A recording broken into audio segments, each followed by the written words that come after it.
Well, hello, it's Yoon Cannon, and today I'm back with Jason Pollan. Jason is from The of Counsel, and I'm going to let him introduce himself. And that's a very unique twist to his story from starting out as a lawyer himself and starting his own firm.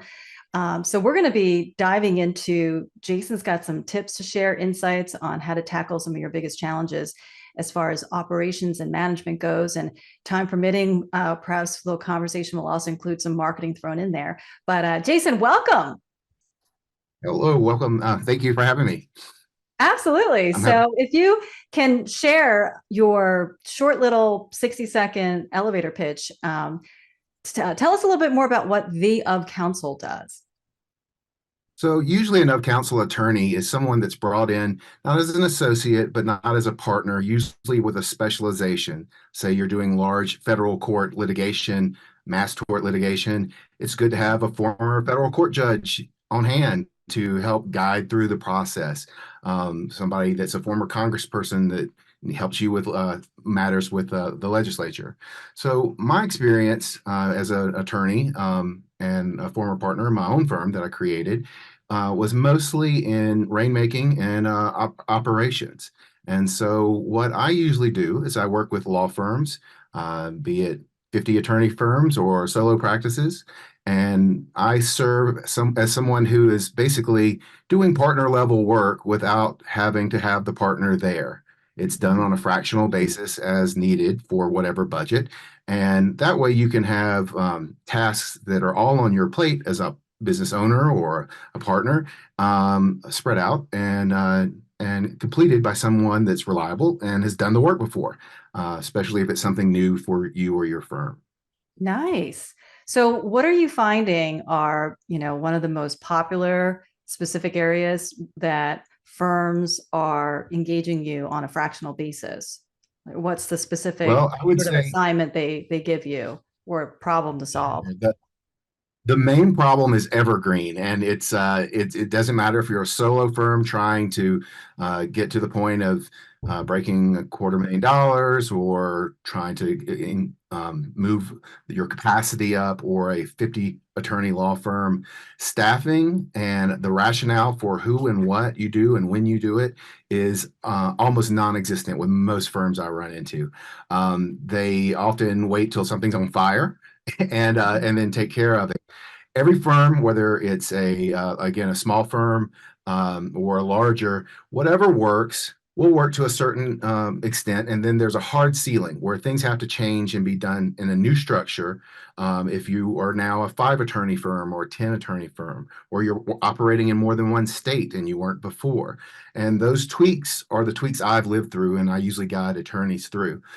When you're a solo attorney, all the jobs that happen in a law firm are done by you. And so when you start bringing other people in, be it answering the phone, doing the mail, going to court, whatever it is, you start splitting that work off. And most people haven't gone through and looked at a legal matter that they handle and just write a workflow. Everything that happens from the time you're calling back for a voicemail that was left until the case is settled and you have money and you need to find out, does the client want a check mailed to them in the mail, pick up in person, overnight, whatever those steps are. If you can have those steps in, you get to see which work can be done by anybody, Mhm. a paralegal, only an attorney, only the owner. And those steps become the fill-ins for how you staff and in the order that the need is there for your staffing. And this goes on, again, you can have a firm with 2 dozen partners and a dozen different practice areas. And these issues will still pop up. One of the things that I've seen is a lot of attorneys will say a paralegal or a younger attorney, they won't do it as well as I do. I'll have to go I back and was correct things. just going to ask you that. That's the big thing I hear all the time. Yep. And it's that Exactly. resistance to letting go because they feel like it's going to boomerang right back. So, how do you handle it? Right. Well, 2 things. This doesn't excuse supervision and oversight, but you have to bring these people who are working with you up to the level of performance that you want them to do. And if they're not given the opportunity, they will not grow. And one of the things that I like to tell partners and is that I understand exactly what you mean. My daughter is never, ever, ever, ever as good as I am at cleaning her room. I am so much better than her. It does not help anybody if I clean her room because Uh-huh. I can't kid stuff or parent stuff or adult things that Right. have to happen in the house if I'm trying to make sure the Pokemon are all in the right spot in her room. And this is the same thing for the people you bring in. And one of the things when I was mentioning those workflows, a Mhm. workflow is also a roadmap for a new hire. It's also a way to see what happens next, especially if it's detailed for someone who doesn't have a supervisor around and they need to figure out what to do next. It's also a KPI list you can make for the performance of the people you work with. It's a skill set list for the people you're going to interview, or even the skill sets that you put in a job listing. These things are the root of all the work that gets done. And as you are creating a firm with different responsibilities and growth, you need to be able to see who can be slotted in those spots. Otherwise, you are in that same position you were describing there, that yes, you do it better than everybody else, but now no one can ever do that job. And anything else that requires a more sophisticated component of the firm, a partner that can bring in work, a partner that can supervise, they can't because they're still Mhm. doing a brief. They're still writing up a complaint. And if there's no growth, then there's your ceiling. And that's the problem that I see all the time. I was speaking to a firm recently, and I we were talking about the partners in their office. They're five attorneys. They do Mhm. water rights law, something I'm very unfamiliar with, Hmm. but Good to share know. it's sophisticated, but they share one paralegal. There's no way in the world five attorneys are doing so much attorney only work that they need one paralegal between five of them. That would just is just an insane waste. You are essentially making yourself the most expensive paralegal in the room when you are doing that work that someone else could have done. And those partners can't go get new work. They can't supervise new people to work under them. They can't expand because there's never going to be anybody that comes up the ranks to flesh out the work, open up a new office, things like that. And it's a real problem that happens in most firms, and it's a struggle, as you see. So when you work with a law firm on a fractional level, Jason, are you coming in and you're training and assessing their staff and coming up with how to create that workflow? Are you working, or is it like you're working more collaboratively with the law firm owners? So it's like a coaching sort of a conversation. Like, tell me a little bit more about that. Sure, there could, certainly can be some coaching and mentoring as needed. I don't presume to know everything about someone's particular practice. The difference is a coach um, essentially has an idea of how this is going to work, a to-do list for you, and a finger to wag at you when you don't have the work done. And By the way, it I feels never wag like my finger when I coach. Just to clarify. But go ahead. well, I've worked with finger wagging Yes. coaches, and I Uh-huh. and the difference is this: we assess the work, we assess the problems in the same way, and either I design the solution or the implementation, and someone can implement it on their own, or they bring me in to do it. You know, like I Mhm. said, doing the work that a partner would do. If you don't have the time to do it, Right. then I would come in and do it. And a good example is if you are trying to figure out if the marketing you're using is good or bad, we'll do an analysis. If there's a new marketing team that needs to come in, I Mhm. will sit in that marketing meeting and be a second pair of ears so that we can both ask questions and then talk about it afterwards instead of someone having to just reflect on their own in the end of the meeting and figure out if this is a good plan or not. Or in some cases, I'll do the whole meeting and come back with a report of here's what we found, here's the pros and cons, here's why I would do this, and here's what I would avoid. Mhm. Again, in my old practice, I used to represent injured workers. We would process 4,000 leads a year out of four different states.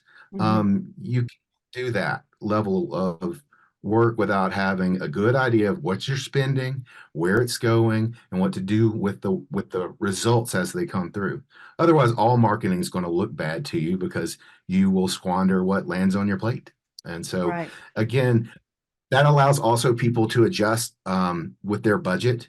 Like I said, I work with small law firms that just have a little money to spend per month. And the way I look at it, the work is the work. It's like moving a big pile of bricks one side of the street to the other. We can do Yeah. one brick a day. We can work all day and night, however fast or slow we want to do this, but that's the work. So we build it and we divide up the work and how whatever the need is, that's what I bring. So it sounds like you're offering bespoke services where the client can just decide, how little or how much that they can engage with you. When you were talking about, being able to train and make sure that their staff can increase their work quality, do you also get involved in training paralegals, training associates, so that the partners or the owners, they don't have to? Yes, depending on what the level of skill set is, it changes what that would be.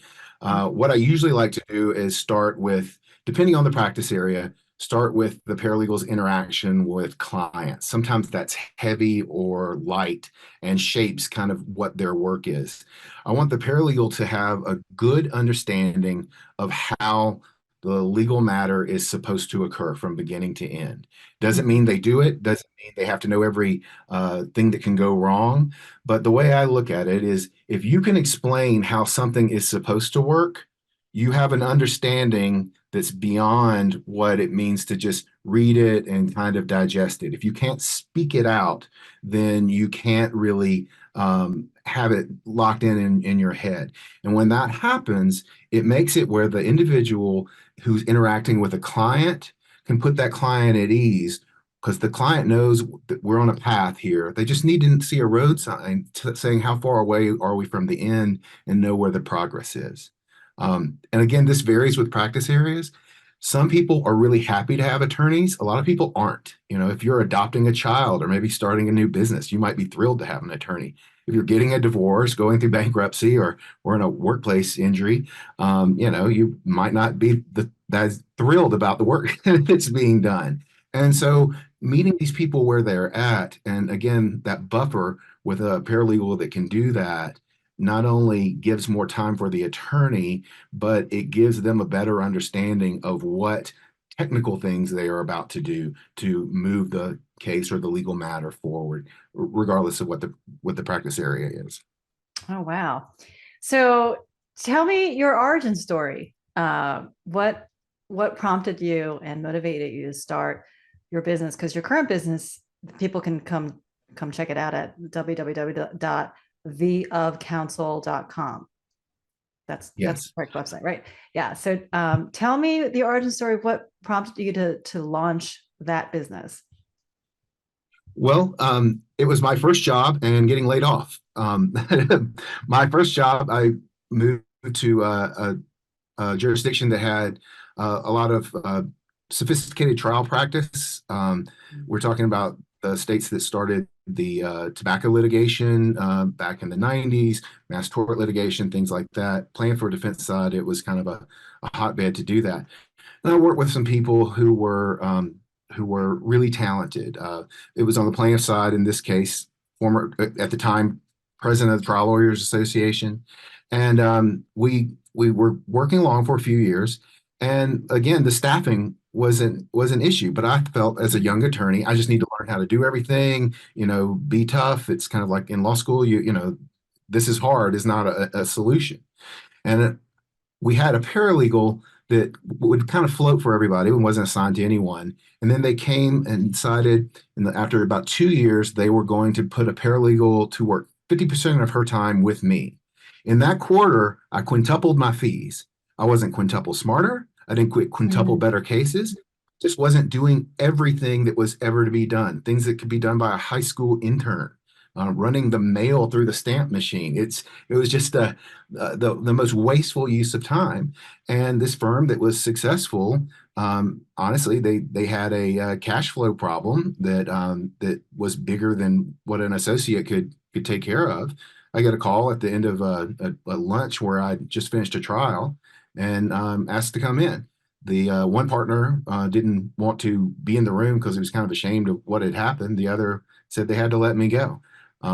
After that, I went out to go chat with a friend at a pub, Mhm. and luckily started a second career doing election law. I started doing basically legal teams for voter protection, stopping voter suppression.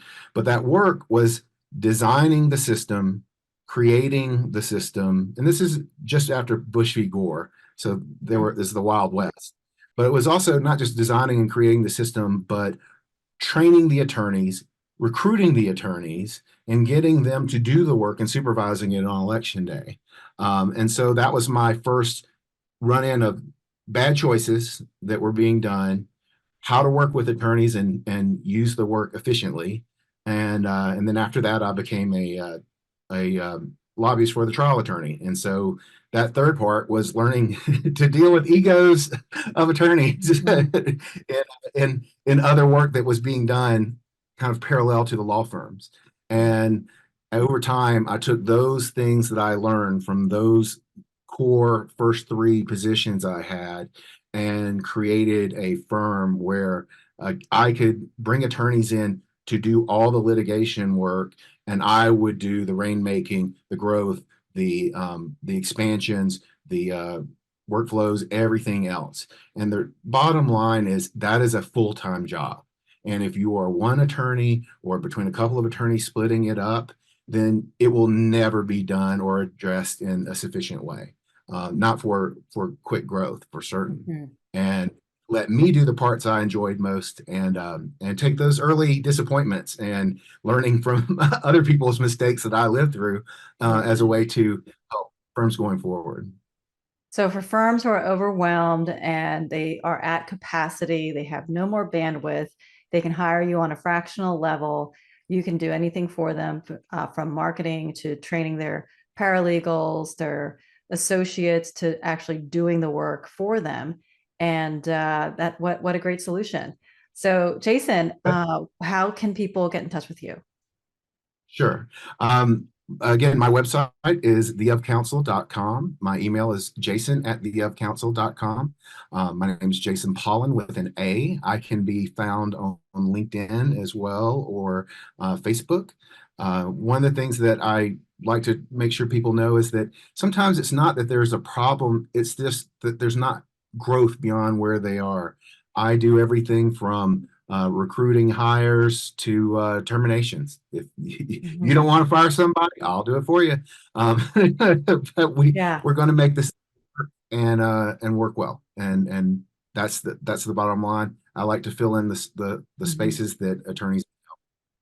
So they can just make up a list of everything they do not enjoy doing and hand it over to you. I Sounds don't work on your sounds cases, but I perfect. work on your. Ah, sounds perfect. Well, this has been a wonderful conversation, Jason. I really appreciate you coming on and being able to share your unique services for law firms. So I will drop your links in the video below, and thank you for coming on. So that's Thank it, you for the everybody, for opportunity. today's conversation. Join us next time for our next guest expert.